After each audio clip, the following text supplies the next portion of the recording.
బుధవారంపేట శివారు రెండు కలిసే ఉంటాయి. మా నాన్నగారి భూమిలో మేము నలుగురు ఆడపిల్లలు. మాకు ఇంతవరకు 2009లో సింగరేణి రిజిస్ట్రేషన్స్ ఆపేసింది, రైతు బంధు ఆపేసింది. ఇంతవరకు రైతు బంధు ఇవ్వలేదు. మా పెళ్లిళ్ళ కట్నాల కోసం ఏమన్నా ఇవ్వాలి, ఏమన్నా రిజిస్ట్రేషన్స్ చేయాలన్నా రిజిస్ట్రేషన్స్ నడవడం లేదు.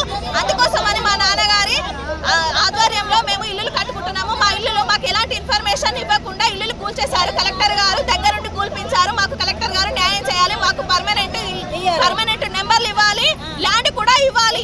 కట్టం పైసలు కూడా నేను ఆయననే డిమాండ్ చేస్తాను. మా నాన్నగారు ఇవ్వలేని పక్షంలో ఆయననే ఇవ్వాలి చెప్తున్నాను. ఇది అందరికీ వర్తిస్తుంది. మీ సింగరేణి భూమిలో కట్టిల్లా లేకపోతే మీ సొంత భూమిలో? మా సొంత భూమి. మా నాన్నగారి పేరు మీద ఇప్పటి వరకు 20 గుంటల రిజిస్ట్రేషన్స్ ఉన్నాయి. మా నాన్నగారి ల్యాండ్ లోనే మేము